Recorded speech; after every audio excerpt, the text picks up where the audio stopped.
Thanks, Nina. Thanks very much, Nina. Thanks, everyone.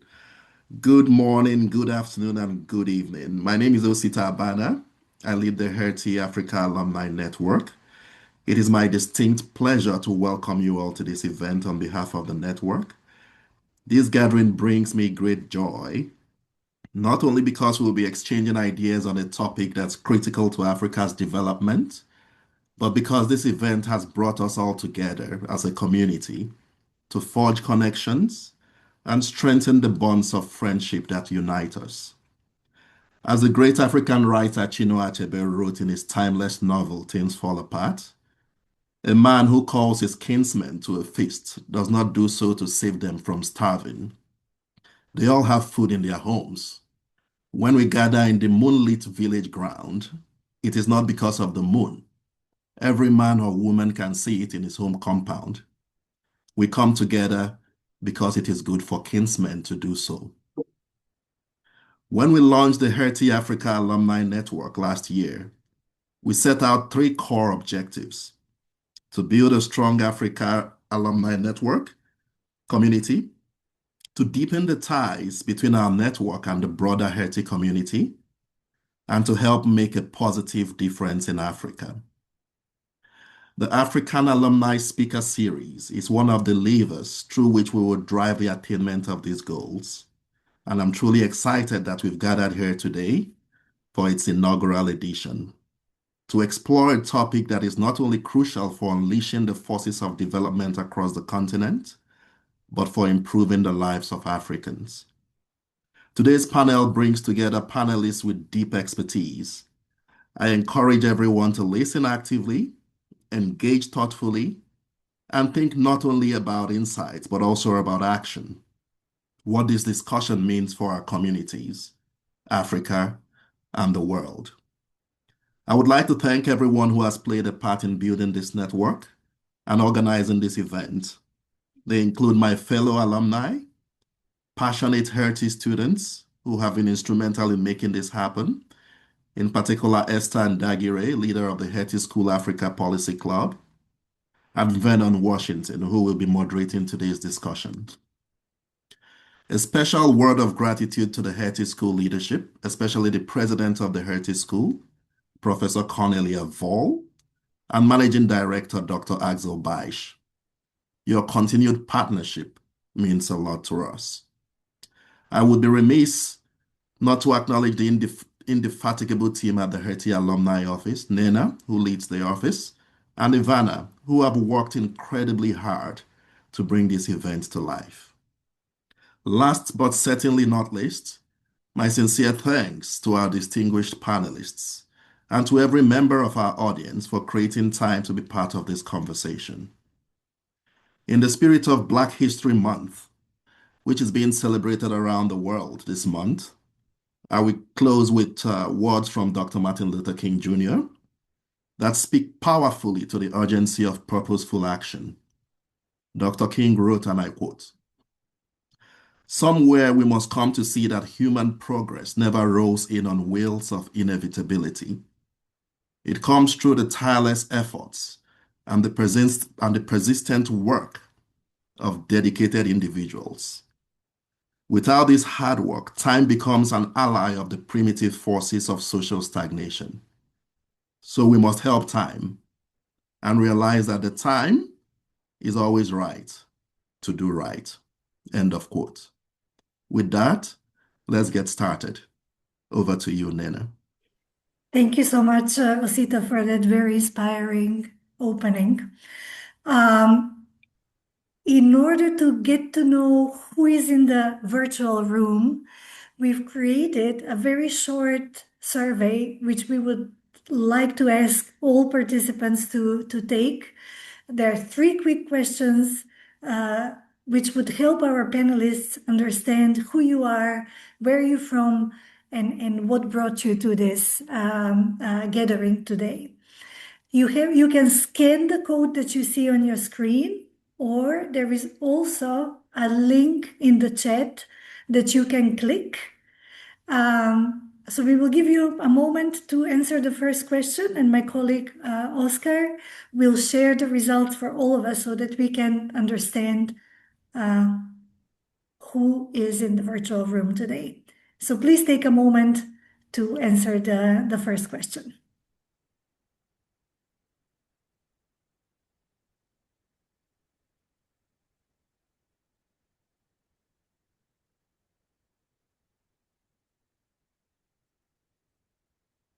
Okay, let's hope that answers will come in quickly. Okay. Okay, someone from Germany, one African participant. Okay, Germany is winning so far. I know that there are also alumni from South America on the call, so don't be shy.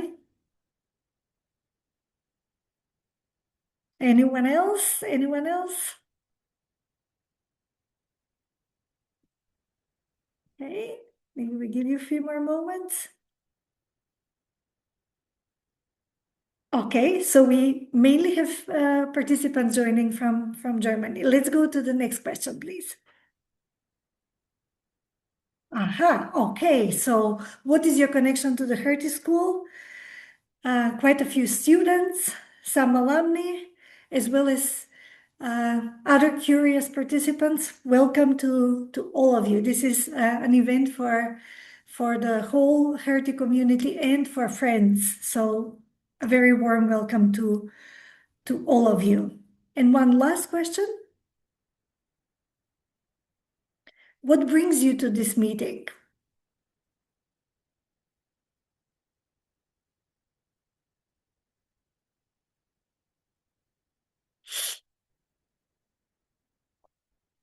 Okay, hopefully you won't have to think too hard.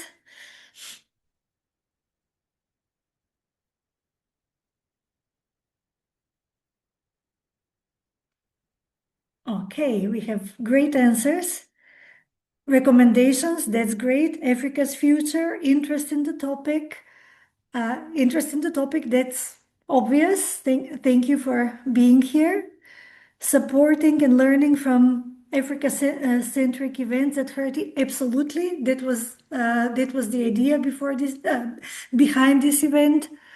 I plan to pursue my master. Also, we have a prospective student as well. Thank you so much for sharing this information. Very, very, very useful, and a warm welcome to all of you. Now, with no further ado, because we have a very interesting discussion coming up, I pass the floor to our moderator, Verman Washington, who is a second-year MPP student here at Hertie, originally hailing from Liberia. Verman is passionate about climate change and energy, and I saw one of his posts on LinkedIn recently, and I said, okay, this is the person that we need for the panel. So we are very happy to have him. He spent a lot of time and effort preparing for the panel. So thank you, Verman, for being here, and please lead us into the discussion. Thank you. Thank you very much, Nina. Welcome, everyone. It's really good to have you on the panel as we kickstart the online speaker series for the African alumni at the Hertie School. So today we'll talk much about powering the future, Africa and the green transition. Just very quickly, I would like to start by saying often Africa is described as one of the most vulnerable continents, obviously, when it comes to climate change. But also it's one of the continents with the greatest untapped renewable energy potential in the world. The numbers very often estimated anything around 35 to 40%. However, the real question obviously is it's not just about emission or renewable energy potential. Obviously, Africa has less than 4% global contribution to emissions. But I mean, the real conversation is about development, it's about access, it's about fairness. And as we have this conversation about the global energy transition, where does Africa stand? So today we will bring this to the discussion, and the panelists will talk about this. Now, further ado, I will start by what you've already been welcome, but welcome again. I will also now introduce our very important panelist. And I'm going to start first and foremost with we have a very special person on our list, obviously, for sure. So Rukia Al Rufa is the presidential advisor in Nigeria. She's the special advisor to the president on National Economic Council and climate change. She's currently domiciled at the office of the vice president. She's a Hertie alum. She did the MPP in public policy and also the management degree from London School of Economics and Political Science. She has over 15 years of industry and consulting experience, which she brings to our panel today. And she has worked both in public and private sector on issues relating to sustainability and climate change. She's also a chartered accountant, and she often speaks at different conferences. It's a pleasure to have you on the panel today. I'd also like to introduce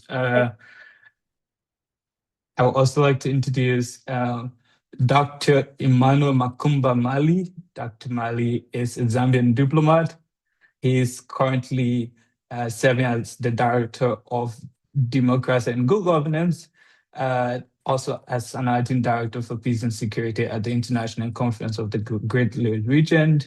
He oversees protocol related to promoting non-aggression and mutual defense, as well as good governance and democracy.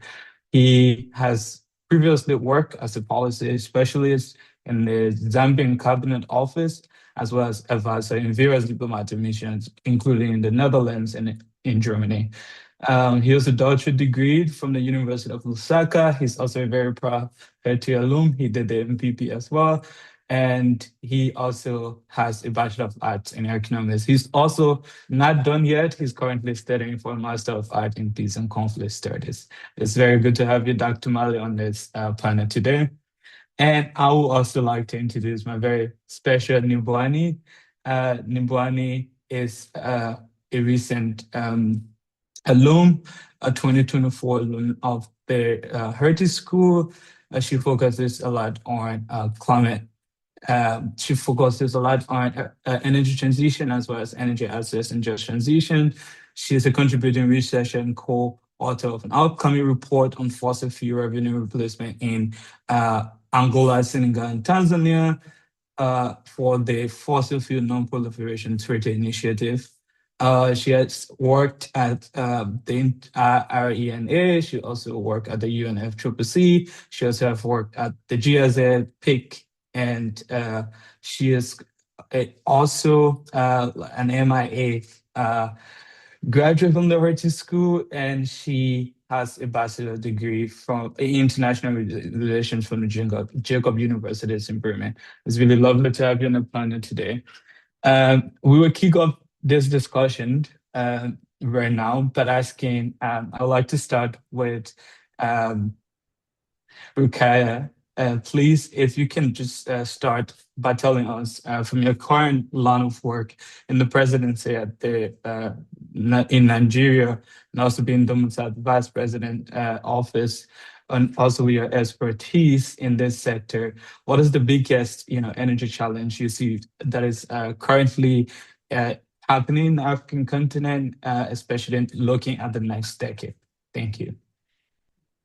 Thank you very much. I would like to start by thanking Hertie for inviting me to speak on a topic that I'm not only passionate about, but it's a very important topic for the continent. We do have a huge part of the population of people that have energy poverty, and it's really important that we leverage the opportunities that energy transition brings so we solve, and address this developmental need because we all know there is a correlation between economic prosperity, industrialization, and so many other things. There is a huge dependency on energy. So for me, this is a very interesting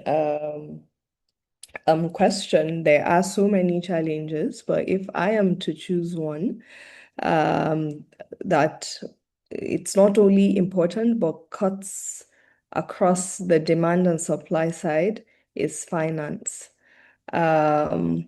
You look at Africa, we do have the population, we do have the market, we have abundance in even the traditional resources. But even when you look at renewable energy with our solar potential, ownership of critical minerals, we are just so endowed naturally with resources. The biggest challenge I see is finance from both the demand side and the supply side, and I'll quickly break it down. So from the demand side, we have a lot of poor people. So to be able to get viable projects, that would meet, the true cost is a challenge. Subsidies are no news to us at the continent. You could see in Nigeria, where, for oil and gas, the fuel subsidy was removed, which triggered huge adoption of solar in a bid to reduce the cost of energy. But you look at power as well, there is huge subsidies that go because many people can't afford the true cost of providing the power. From the supply side, the cost of capital in Africa. Every time I see the statistics, even on solar adoption, I'm not surprised. You look at the cost of capital in Nigeria, MPR was just reduced to 26%, 26.5%. So you can imagine, across Africa, the cost of premiums, from lending and borrowing to be able to finance energy projects, be it whether it's in renewable energy or, with the traditional fossil fuel sources, the cost of capital is huge. So I would say finance, because even if you have the resources, you have the technology, you have the consumer market, you have the governance framework, the enabling environment, finance is often a make or break for achieving an affordable, accessible, and sustainable energy access. Thank you. Thank you very much. That's quite very interesting to put it in the economic perspective. So there's a demand side, obviously, for sure, and there's also a supply side. I would now turn to Dr. Mali and ask him as well, in his line of work in the Great Lake region, as well as his expertise in governance, what will you position as a single biggest energy challenge facing the continent as well? And how do we see that in the next decade? Over to you, Dr. Mali.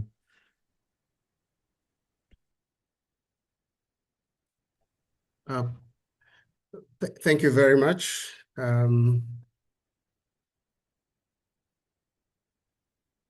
The issue of energy transition to me is a very important subject matter. And with that, I would like to thank the organizers for this not only timely event, but also a very relevant theme to the times we're living in. Also thank the school for these initiatives and for supporting such student-led initiatives. And also thank the participants who have found time to join us to discuss this critical issue.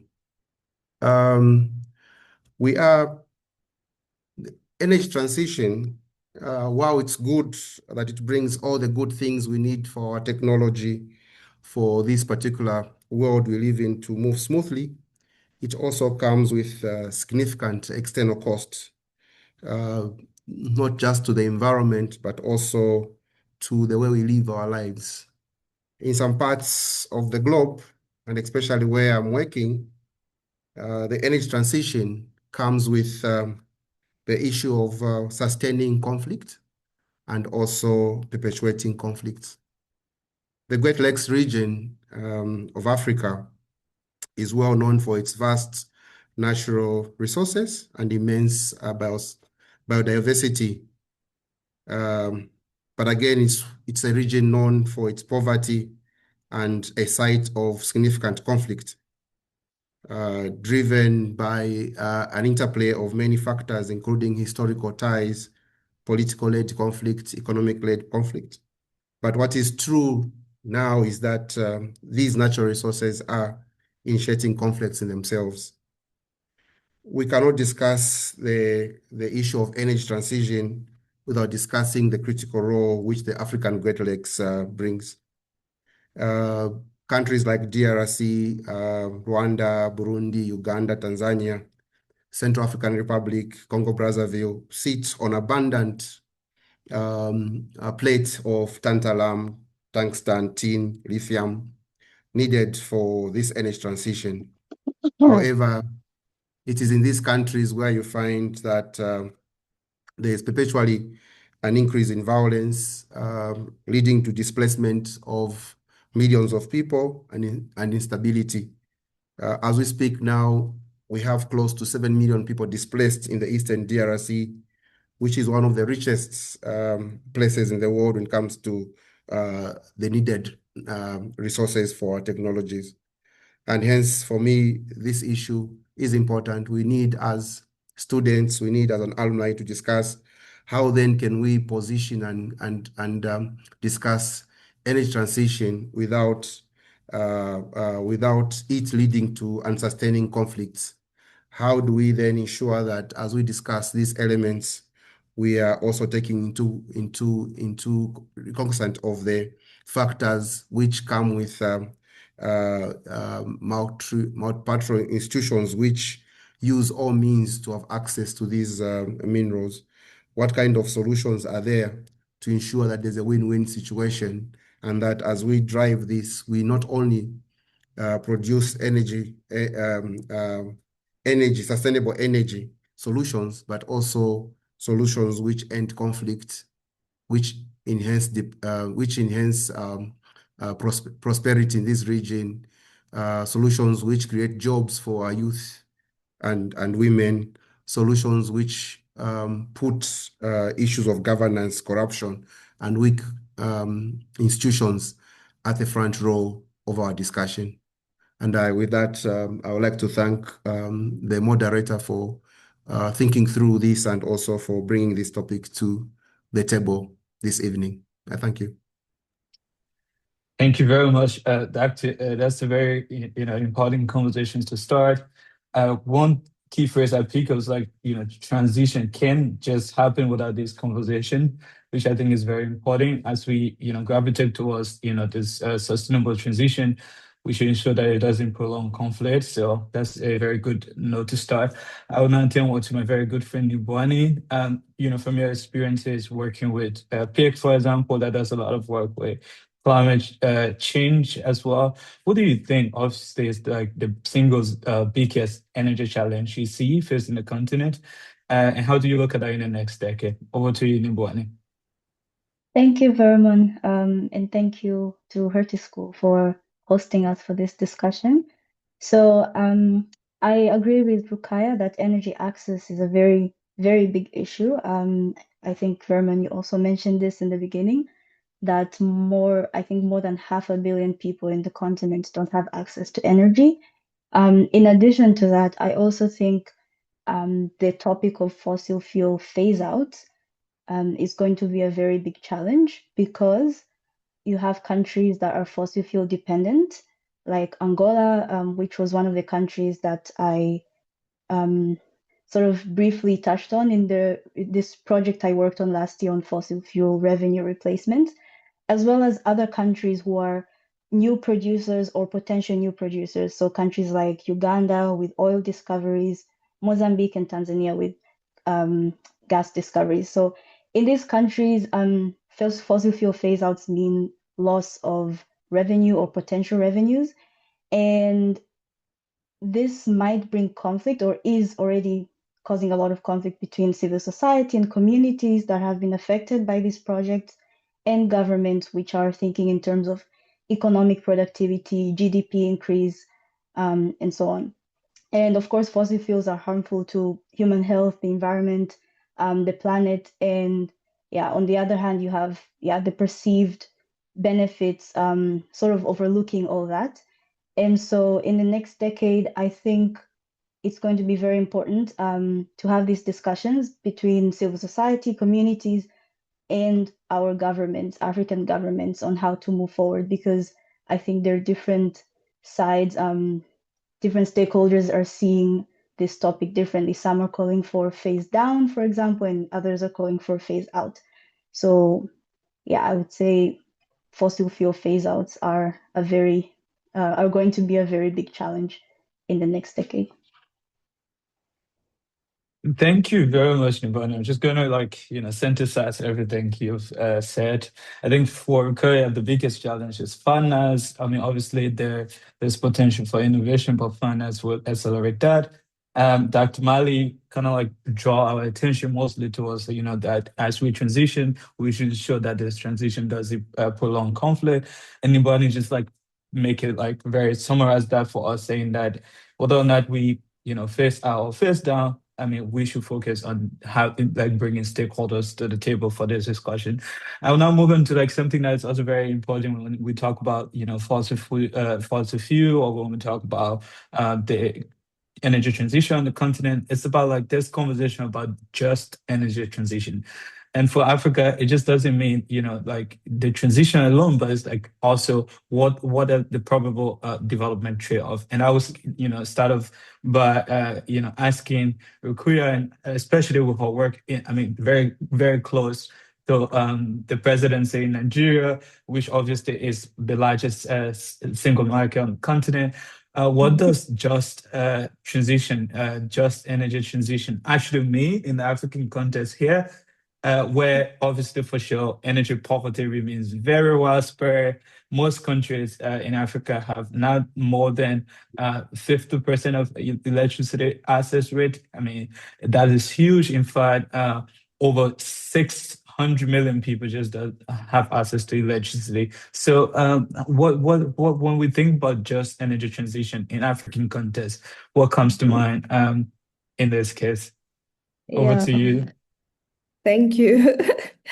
So, just energy transition is to make sure the transition happens without unearthing other issues. You look at sustainability, it's a juggling ball of economic prosperity, the economy, the environment, the social funds, and of course, some governance funds. And we have seen, how it's a very delicate balancing act to achieve sustainable energy without creating other unwanted consequences.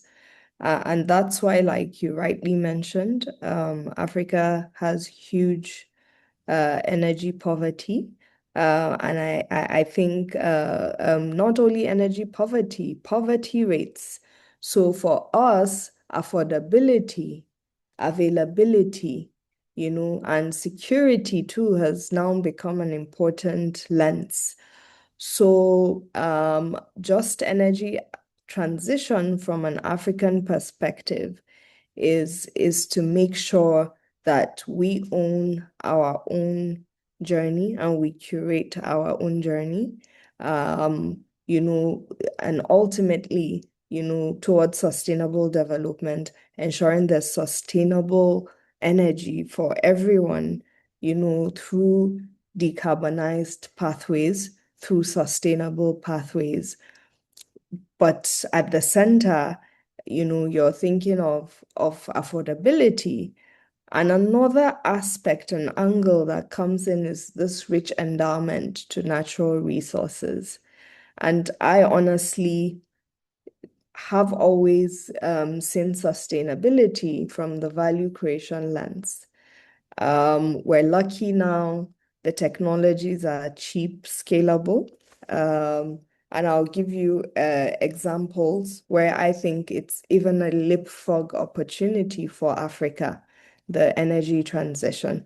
It would create lots of jobs if we ensure we have a lot of value addition onshore on the renewable minerals. If we make sure we adopt green industrialization, it will create jobs and economic prosperity at the same time. So you look at it, I believe that each country, each continent has a unique a transition journey.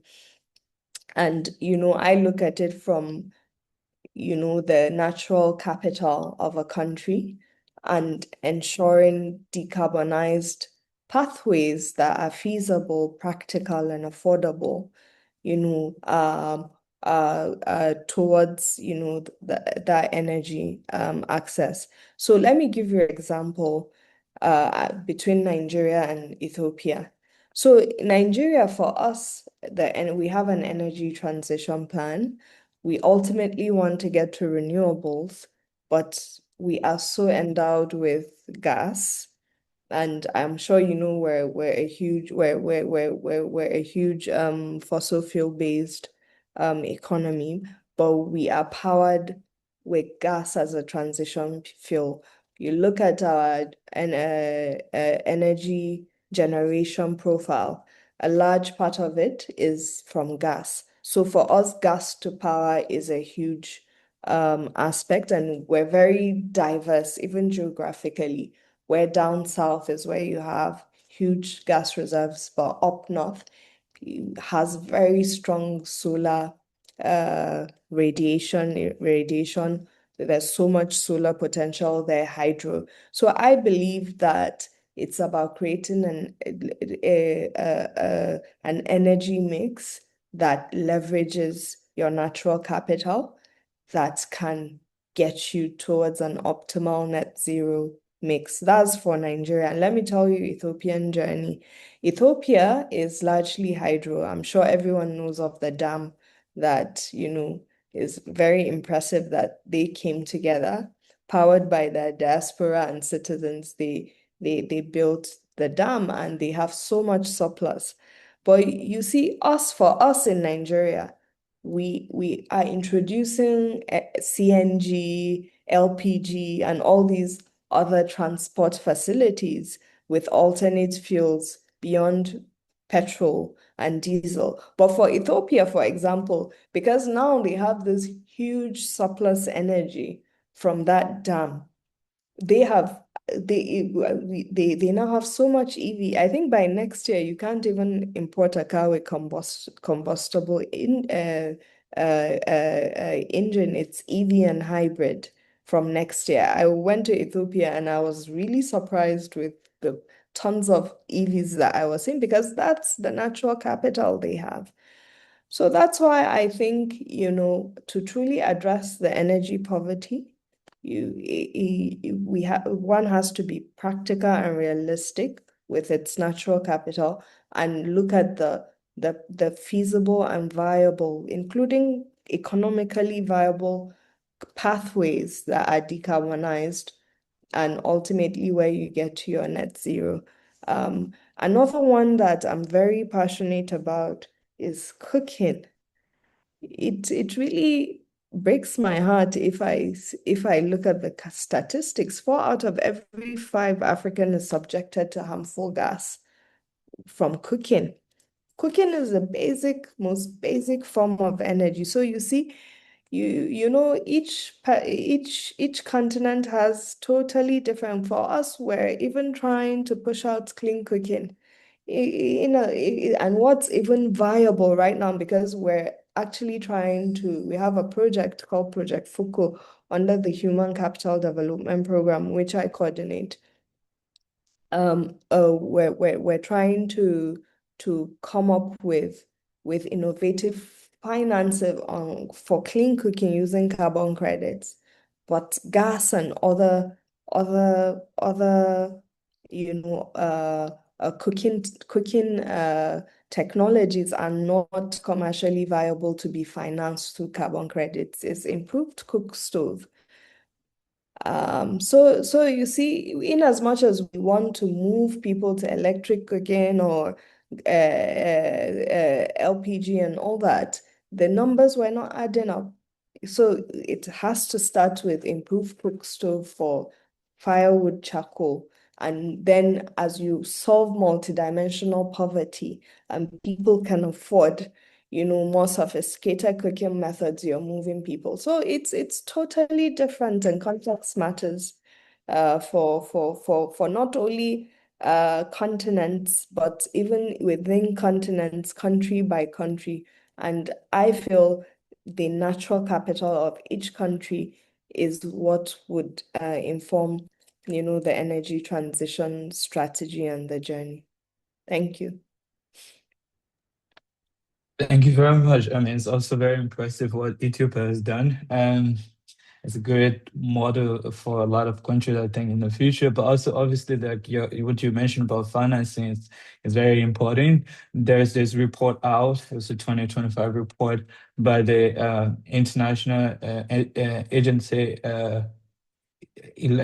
electricity agency, more or less, and they were talking about like financing electricity assets in Africa, and obviously the whole summary of the report is like money is scarce. So we'll come back to the discussion on financing, but I would now like to move on to Dr. Mali to ask him this very same question from his own perspective with the work he does, in the Great Lake region. Dr. Mali, when we talk about just energy transition on the African continent, especially what we've talked about here, about poverty and all of that, what really comes to mind? And as well, before you come in, I would like to remind our participants online that you can write your response or like your question in the chat, and we will make sure say that it's responded to. Thank you very much. Over to you, Dr. Mali.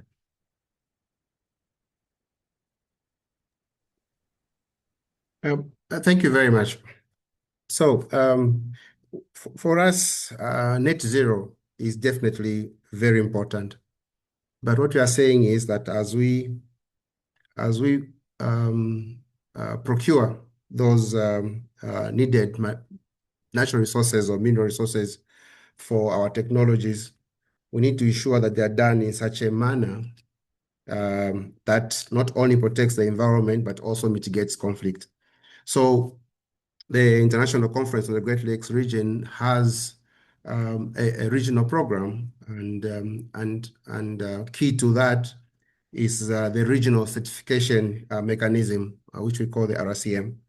The RCM is a mandatory audit system, ensuring that as you procure tin, tantalum, tungsten, you ensure that the supply chains are free from conflict financing. The supply chains are free from human rights abuse. The supply chains are free from corruption, and also they are designed in such a way that they benefit the artisanal and small-scale miners. For us, as ICGR, what we aim to do is to enforce due diligence for minerals sourced from the ICGR member states through ensuring that member states are able to have well-conducted mine site inspections, which protect the chain of custody. They also have to have chain of custody tracking and also be willing to be independently monitored. So we have trained third-party auditors in the region, which ICGR over the years, working with the OECD, have been training.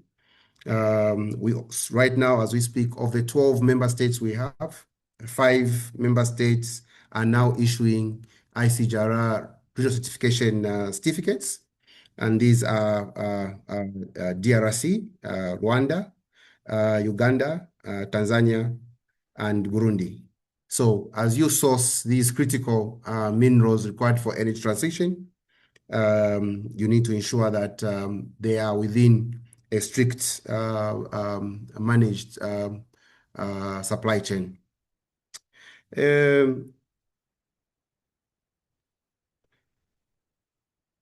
issue of breaking the link between mineral revenues and funding of armed groups is a very critical thing. And for us, we are happy that the EU has taken a very strong stand on that. And also the US government under the Dodd-Frank Act also take a very good stand. We are now approaching the Middle East. We have a very good working relationship with Dubai minerals market. We have also been able to attract attention from China. We are working with the Chamber of Commerce there to ensure that destination countries understand why it is critical to align with themselves with good practices like this one. The aim is not to stop the flow of these minerals to meet the demands required for a good energy transition. But the question is then how do we package that we do not have huge externalities which perpetuate poverty and conflict. So that's what we are doing at the International Conference on the Great Lakes region. Thank you. That's a very interesting note actually, because a lot of these transition actually will be powered by these minerals. It's obviously very important the work you're doing now. Hopefully, this become a priority for the EU, and then it can be expanded to other countries as well. Just now, I will turn to Nimbani to ask this question in the just like following up on the discussion she started, but like the difficulty to actually phase out.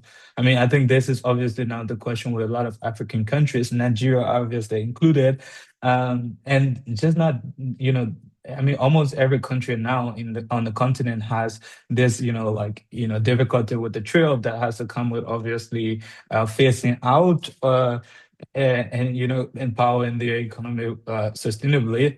Nimbwani, like when you think about just energy transition in the African context, and especially with the work you've done, especially also with the poverty, widespread energy poverty on the continent, what does it mean to you, or what do you think about in that context? Yeah, thank you. So for just energy transition, so I'll draw from some research experience I had at PIC when I was working on a just transition project.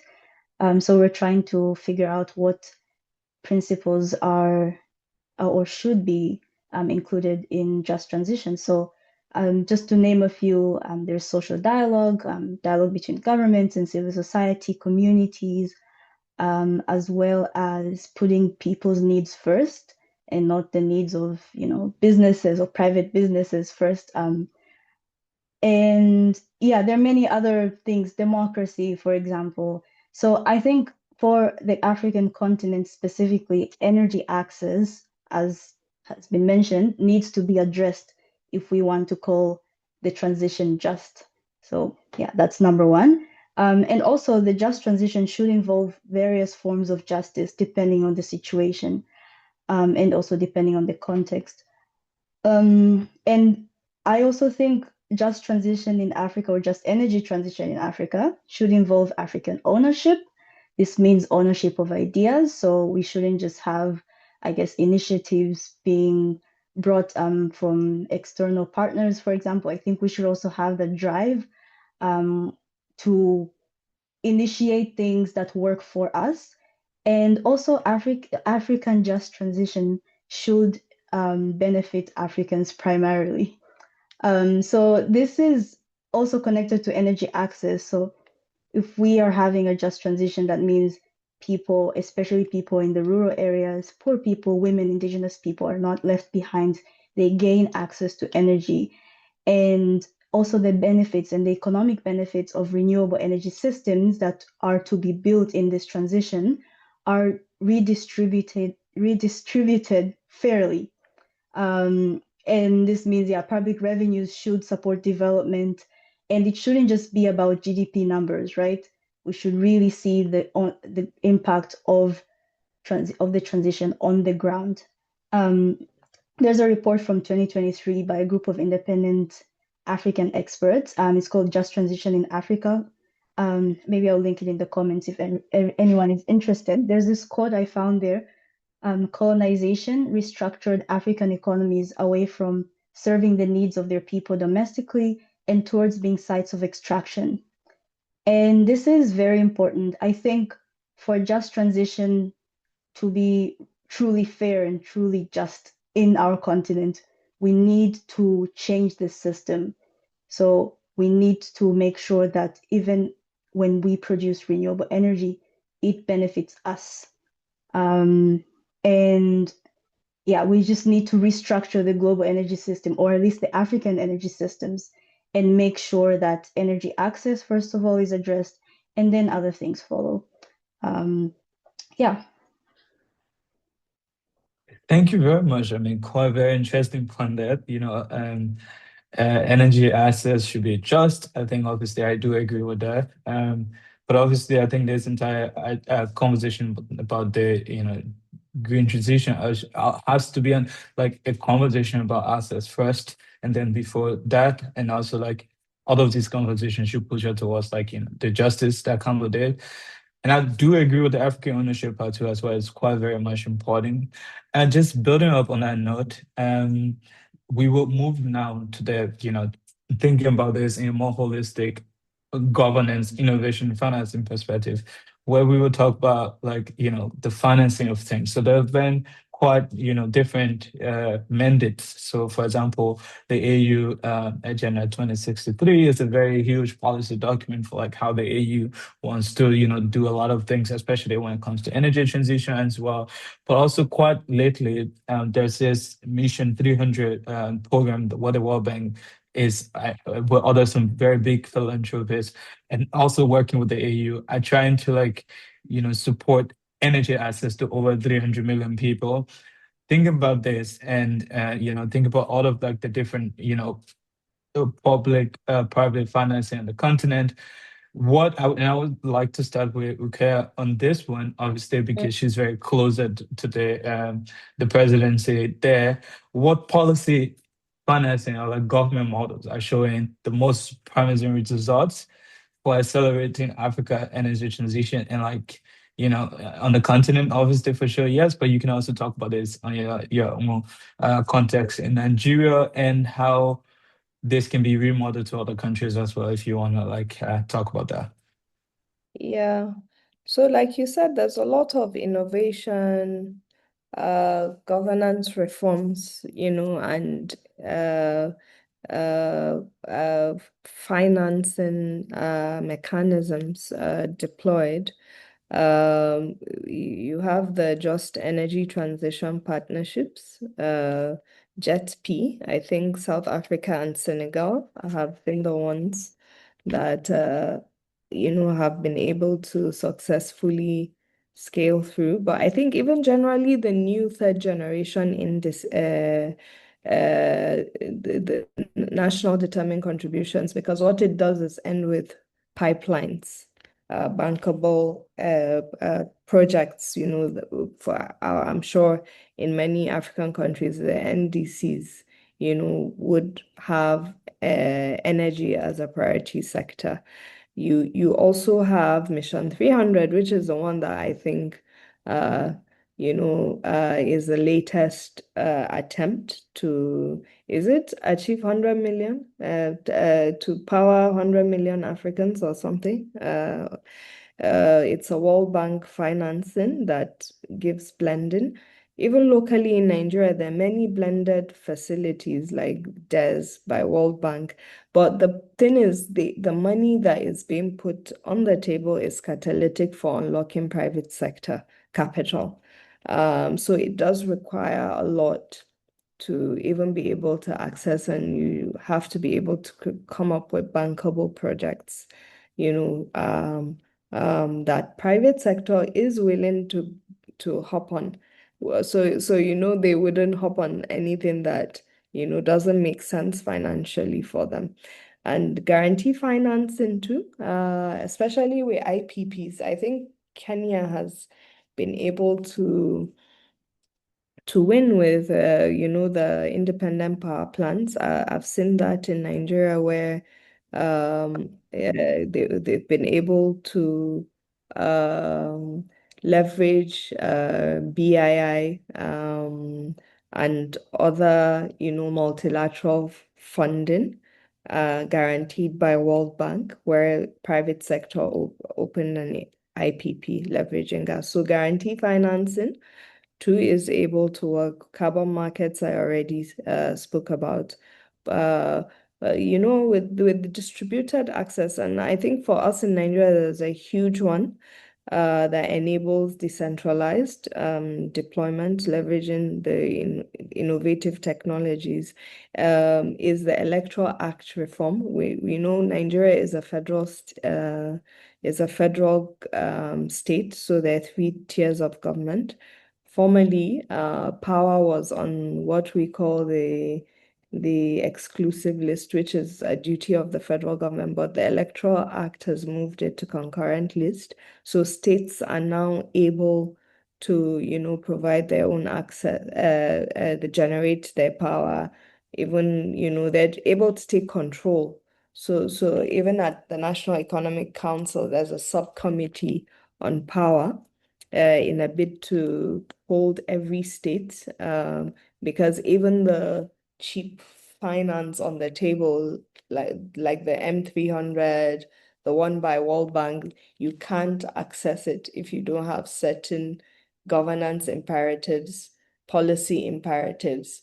And I've seen where our Rural Electrification Agency is working with McKinsey to do so work around, even assessing where the transmission line runs and all those kind of technical information that would help private sector to be able to put their mini grids around and so on. There's a lot of innovation across different markets, different countries working, and there are many instruments. But do I think this will work at scale? If you look at my opening with finance as the biggest challenge, and you look at the amount of people, the 600 million that need to be powered and granted affordable energy, I think we need to work on why cost of capital is expensive for Africa, why the risk premiums, and pricing of risk is so high for African countries, that already have very high, debt levels. So, there's still a lot to be done. A lot is happening, lots of innovation cropping up, but where I see scale is where the normal cost of capital that any private sector can go and access, to be able to provide power or any form of energy that is needed to secure Africans. I think we have to look at the additional sources of capital as well. Thank you. Thank you very much. I mean, obviously, I just want to follow up very quickly with that. I mean, obviously, the cost of capital on the continent is high. I mean, and you know about the Grand Pyrenees and Ethiopian dam, and they were like, okay, you know what, we would just do this ourselves. Do you think, I mean, most African countries, obviously, not many countries have that kind of big diaspora and community. But do you think the way we look at capital, or the way we think about like, the way capital allocated on the continent, do you think with the Ethiopian example, this is going to change? People will start thinking about innovative way to like, raise capital or like crowdfund for some major development projects, like maybe energy related projects. You think based on your own proximity to, government, do you think this is the conversation that is happening in the pipeline?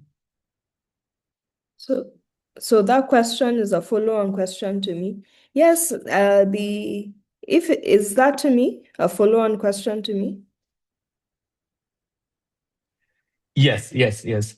Yeah. So like the Ethiopian one was phenomenal. They tried to access funding, but because of an environmental dispute, I think with Egypt and there were some environmental concerns because the source is from now, and we know that now across boundaries. So the normal financiers they would go to were not interested, and they did raise capital through their diaspora uh, and um, and within their own local markets.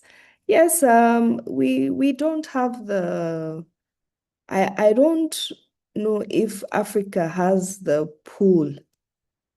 capital pool to be able to power up to 600. We do need foreign capital as well. Although, yes, those are avenues, crowdfunding, the diaspora bonds, and those kind of instruments, the carbon markets.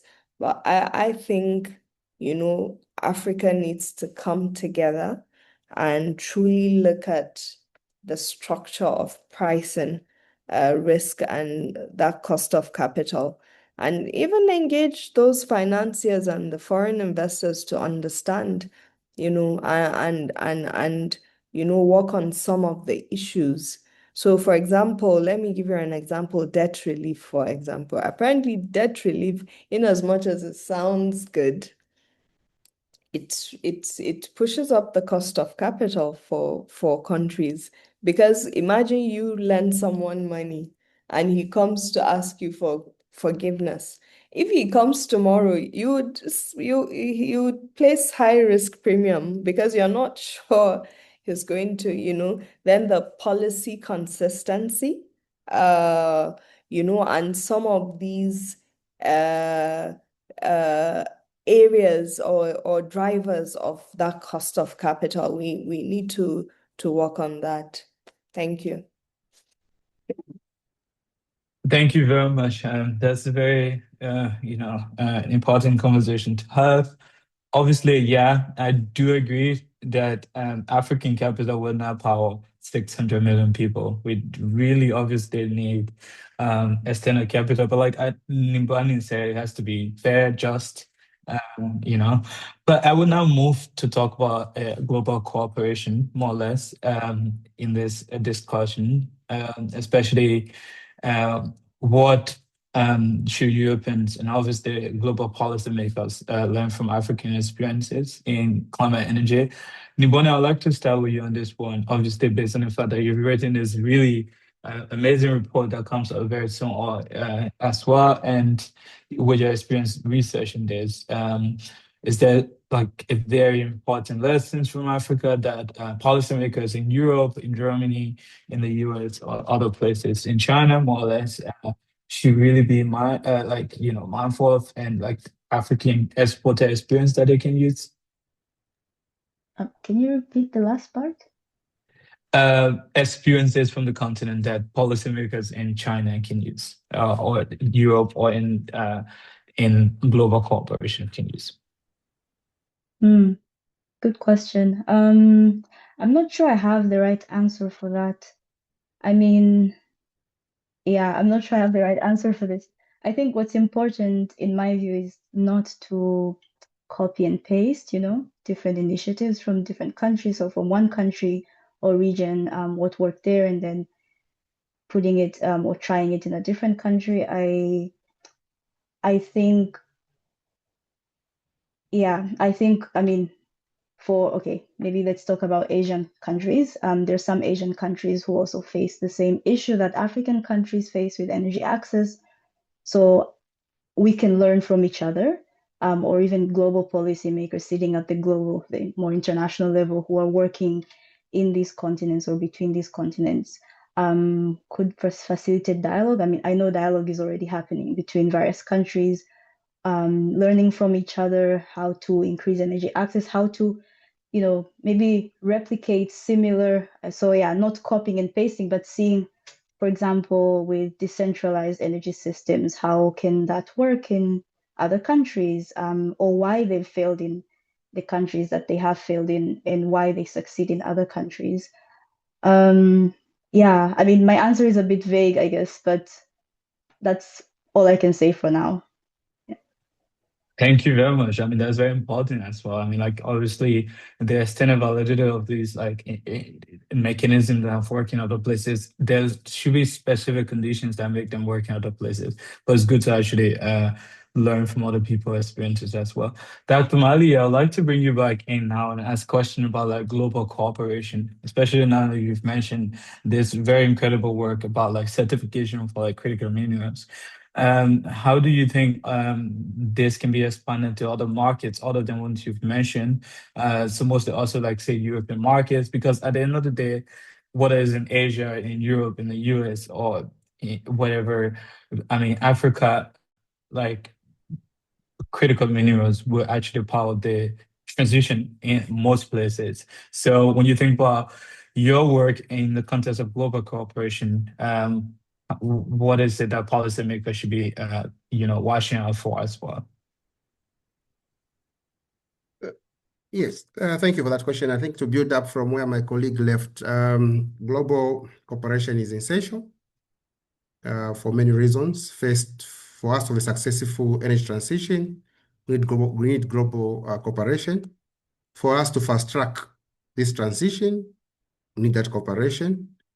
We also need it for a huge requirement for investment. We need to invest in infrastructure. We need to invest in technology transfer. We need to invest in not just any infrastructure, but infrastructure which will enable us increase the skills for the youth to manage and be able to compete in this global world.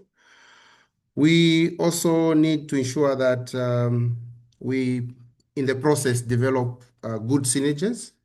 We develop and establish strategic partnerships and trade. Collaboration between Africa and Europe, China and Africa is crucial for sustainable development of supply chains. We also need to ensure that we're able to, as those mainly working in the South, we also want this cooperation to be South to South, where countries close to each other can do business. And hence, we are very excited with the Africa Trade Initiative. And we hope that through that will be easy exchange of technologies and markets. But global cooperation is very key in this energy transition. As we do that, we should not abandon the values which promote good business, values which promote a just society and equity, especially given that mainly from the South, their bargaining strength and platforms are limited.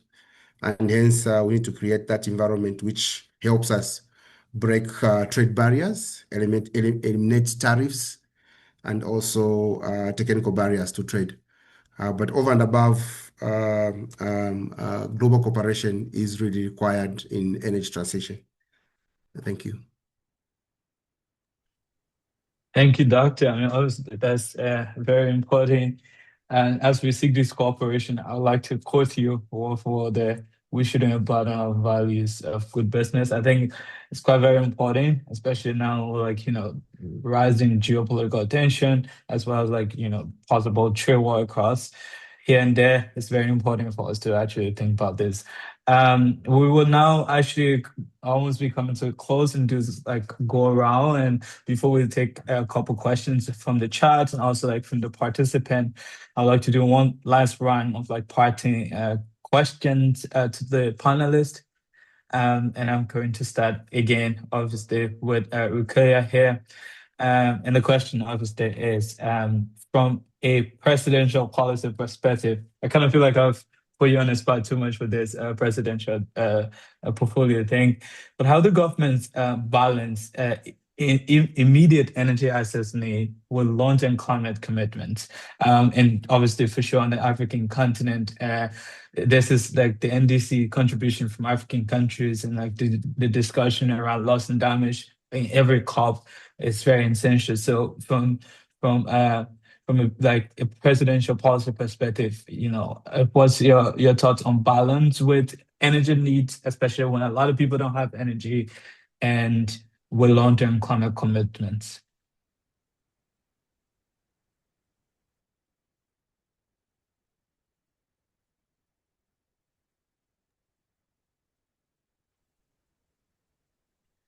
I'm not sure if she's there.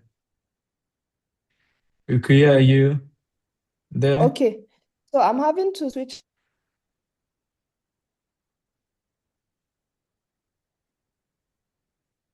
Okay, while you switch, I will just To be honest, I okay. think so in terms of balancing immediate energy access with long-term climate commitments, you see, climate is no more a standalone matter. It's something to mainstream and integrate. For us in Nigeria, it's to mainstream it into our development plan, into the sectors.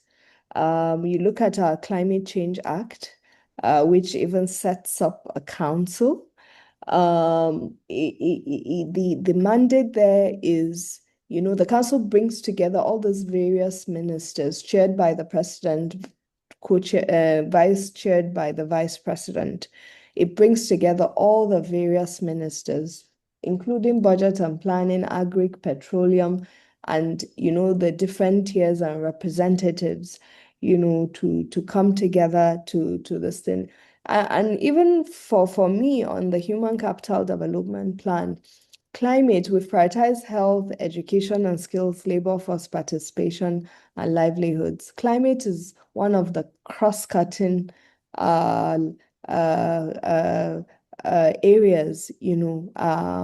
so you look at healthcare, you're mainstreaming climate, you're leveraging renewable energy for your social infrastructure, especially at rural level. You're looking at agriculture, you're looking at sustainable agriculture, you're looking at resilience.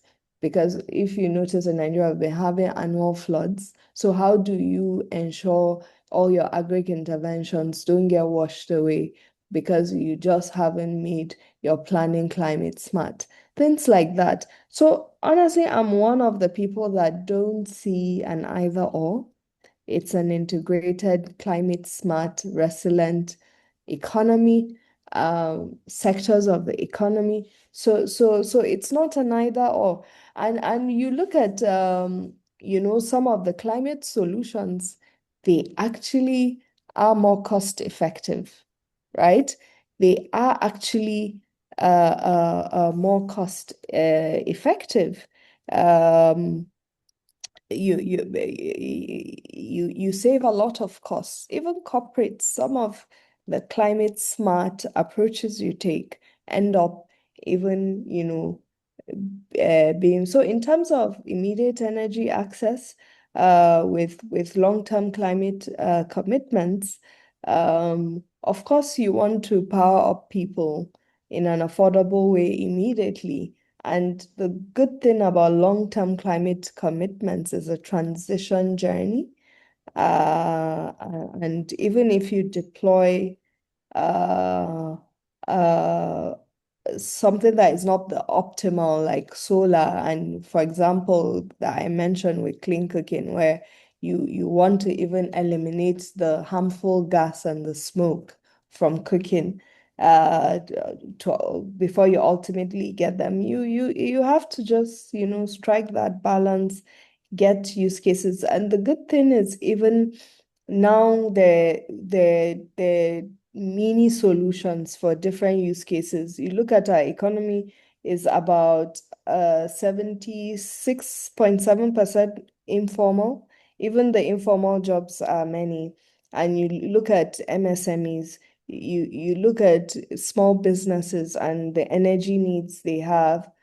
Solar solutions, you could have, even for agriculture, you have solar powered irrigation pumps and all that. So we are lucky that there's a lot of technological advancements that actually enable this energy access and not the other way around. You even look at human capital with even light bulb, if you can't understand the impact it has on the girl child education, you have solar powered school bags that as they're going to school, it's charging the light bulb, which they use to do their homework, which helps with preventing dropouts. Because the girls are the ones that normally do a lot of the chores during the day. So at night, if they have access to light. So there are different solutions that don't necessarily make it a trade-off. Instead, they present cheap, fast use cases for energy access. They fast track it. Thank you. Thank you very much. Thank you very much for that perspective. I think, yeah, we should think more about this now. It's a trade-off integration. That's very important. Dr. Mali, I'm going to go back to you now and talk about political stability in a Goodley region. I mean, obviously, it's one of the much more endowed region when it comes to like political, when it comes to critical minerals, but also it's one of the regions with a lot of conflict. How does like political stability shape energy transitions in the context of like the Goodley region, especially when we talk about like governance and security? I would like to see if you can come in here with that perspective as well. Thank you very much. In Africa generally, we are looking at close to 2 billion people with limited access to electricity. Statistics mainly show that the third world countries put together 600 million to 650 have limited access to electricity.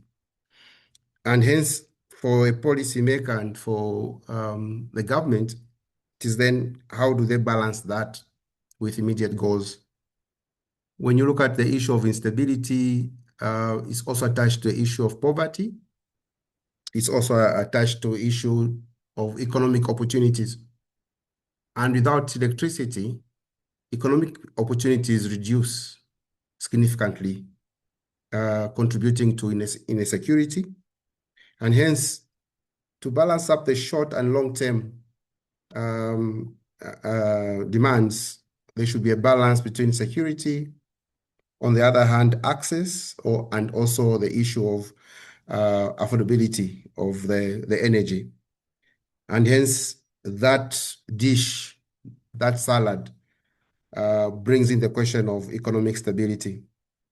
For me, the issue has been that we encourage gradual phased approach, an approach where regulations are introduced in a very gradual manner, protecting the lives of the citizens, ensuring that children are able to access education where there's power, they're able to access health services.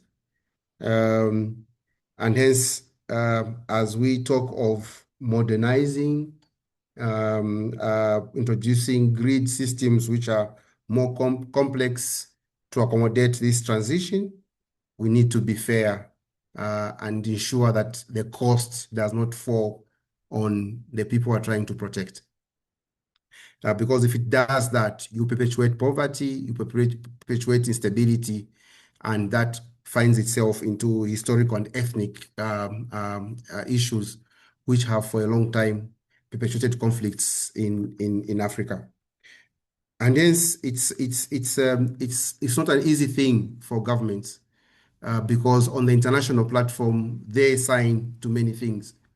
And sometimes their signatures are put because they want to access other things, because these signatures are more seen as satisfying some conditionalities which are put in global financing. You have to do this to get this, and hence they'll sign.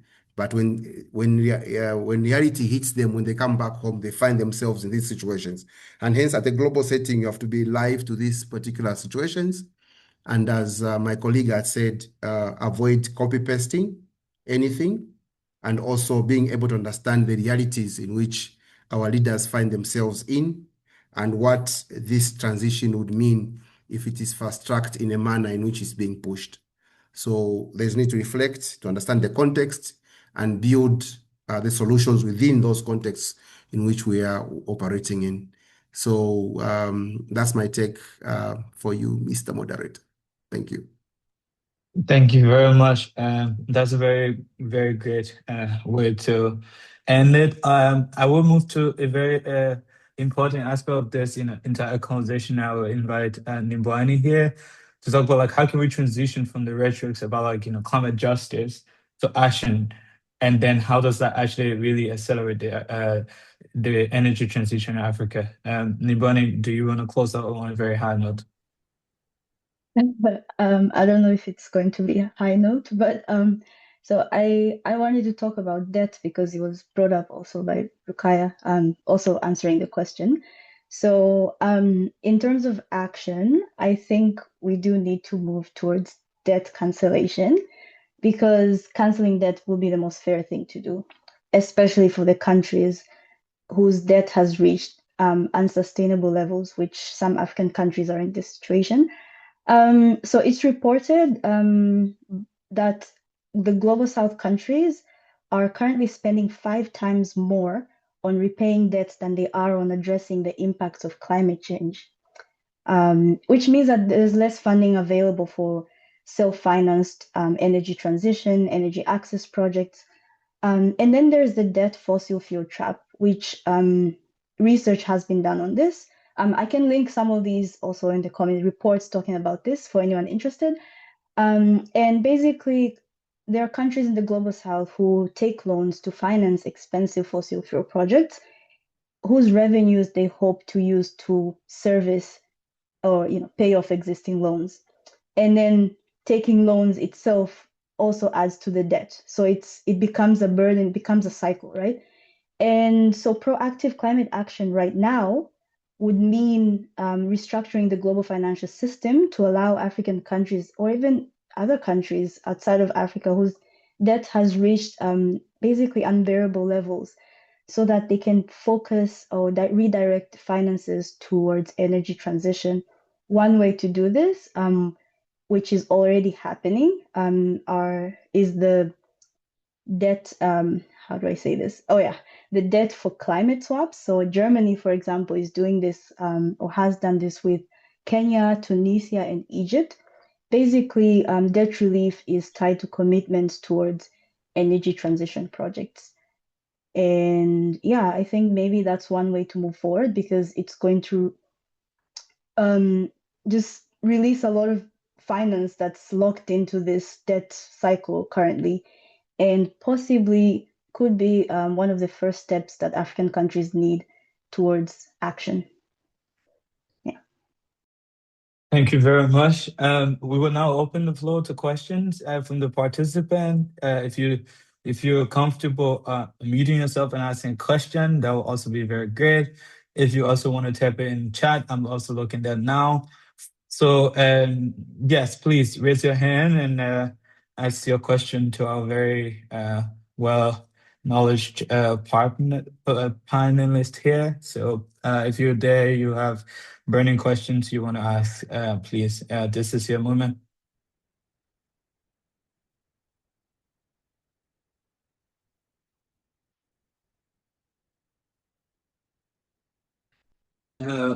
Benjamin, please go ahead.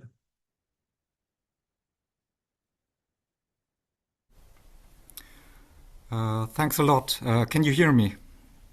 Yes, we can hear you. Okay, thank you for this great panel, and to all speakers for their highly interesting input and very important one. I was wondering, or would like to ask two questions. The first one, from your point of view, or to the speakers, would it be desirable that European energy companies go in, and maybe also Chinese one, obviously, go in more dynamically into the African market with their renewable energy solutions, or would it be more desirable to have African companies do the job, sort of, and Europeans putting in financial support, as you highlighted as the most important issue, finance. So I was wondering, what is your take on this? And the second issue, maybe also especially to Emmanuel Mali. So there's, from what I know, research on renewable energy solutions and battery solutions, which are coping with less dependence on mining materials, like, for example, now the natrium batteries. So I would be interested, what is your take on this? Would this be desirable from an African point of view to have less dependence on mining materials, or would it be more desirable to have the mining materials but have this in a more sustainable way, the extraction, etc.? Thank you. Thank you very much. Should we just collect the questions then? Is there any other question there? I don't see any. There's a comment on resources, but not a question. Okay, I will turn it over to the panelists now. Anybody who wants to go for this can just go for it as well. Okay, I can go for European countries or Chinese companies and coming in to set up their corporates or Africa. I think it should be a partnership, because there is exchange of even technical expertise. And I see other sectors where you have this natural process of partnership based on who corporates that have the best technology. For example, we actually have a big power contract with Siemens of Germany that would be transformational in one of our centralized solutions. And you do see people even going to leverage Chinese companies to come in and set up factories for lithium batteries. You have for solar and so on. So I think, yes, there is trade protectionism happening right now with friendshoring, onshoring, and all that. But I think, the natural process of partnering based on technology and finance and should be in play. I don't believe in protectionist agendas, but I do believe in win-win trade deals and business arrangements, that there is a fair exchange of finance and technology, and also leveraging technical expertise. What you see is typically there would be laws around local content to just protect, to ensure that we're not exposed, because there's energy security as well. That is very important for every nation. You may see some laws around that to just make sure, like expatriate quotas as well, and things like that, which is what we're seeing in other sectors, oil and gas, and so on. So that's my own contribution to this. Thank you. Thank you very much. Is there any other contribution from other panelists as well? There's also not any other question. So lastly, obviously, before we close, I will want to ask one question that was going to cut across every other panelist, but I just want to say this is a kickoff event, so please follow the Hertie School Alumni LinkedIn group.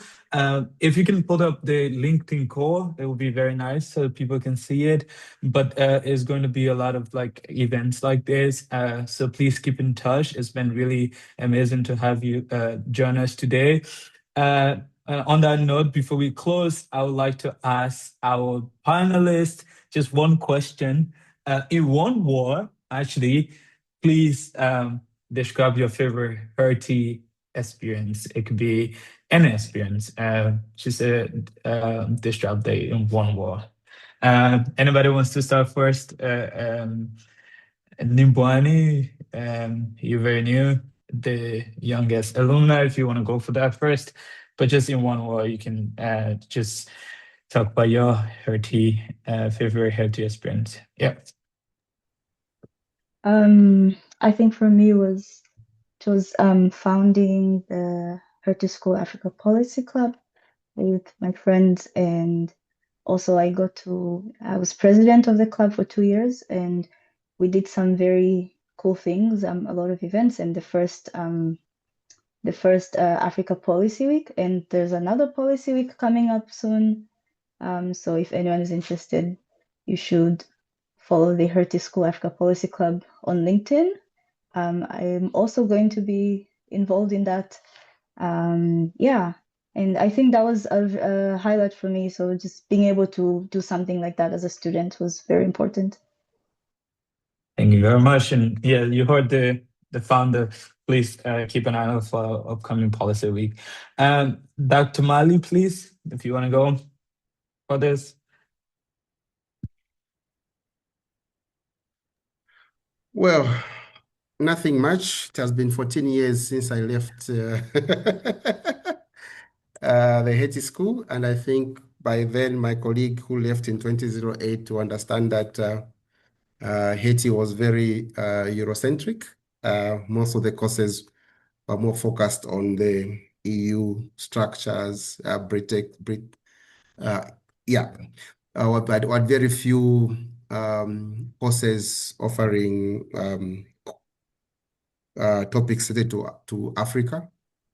But I've seen in my interaction with your platform and also the alumni, I've seen a number of discussion emerge on the need to focus on Africa, which is very good because I think the future of public policy is in Africa. And if we're able to ensure that we have a lot of cadres who are well trained in public policy, like yourselves, then Africa has a future because we need a cadre to be able to manage all these processes. And there are a lot of things happening in Africa which show a gleam of light that things will change. Takes slow, but they do change. And in policy processes, they're normally slow. For us as scientists, we need to ensure that we keep on designing initiatives, approaches, which not only makes bureaucracy work, but also reduces it. So I would like to thank you for this initiative. I enjoyed myself on this platform, and also to encourage more of such. And I'm sure there are a number of colleagues who are who were able to share a lot about that subject matter. Thank you very much. Thank you. And very lastly, to our oldest alumni on the call, Rukaya, I don't know, it's been since 2008. Do you want to tell us about your favorite Hertie experience or memory you want to share with us? Thank you. My favorite Hertie experience. Is that what you asked for? And it could be a course, it could be an experience, it could be a teacher, it could be a professor. Yeah, your favorite time. What do you remember? Your favorite thing about Hertie during your time at our wonderful school? Wow, you just put me on the spot here. Honestly, I had a great experience at Hertie. I'd spent my first year at LSE. So I was actually admitted to London School of Economics, and did the dual degree program and came to spend second year, I specialized on fiscal policy. And, Germany is a federal state. And I do remember may God bless his soul, Enric Enderlein. That was my supervisor for my capstone project. Such a respected fiscal policy expert. I wrote on subnational debt management in Nigeria's fiscal federalism. And for me, everything has been memorable. I love the green culture I saw in Germany, riding my bike to the train station, parking it, taking the train, recycling bottles. This was since then, 2008, not knowing I would come to even become a partner selling sustainability and climate change. Before I took on this role. I do remember a whole lot, and funny enough, I'm even more in touch with Hertie than LSE. Even on my current role, we're constantly communicating with the executive education, and because it's a smaller school, it's close knit. You feel like a family. There are so many good memories. Thank you. Thank you. Thank you very much. And thank you, everybody, for joining. It's been a pleasure to moderate this discussion. Thank you to our panelists. Thank you to the Alumni Affairs team at Hertie for all the amazing work they do. And thank you for your time as well. It's been a pleasure. Have a good rest of your evening. And thank you for joining. Thank you, everyone. Bye. Thank you so much, everyone. Thank you. Thank you. Take Bye. care. And thank you for the great discussion. Thank you. It was wonderful. Choose. Thank you.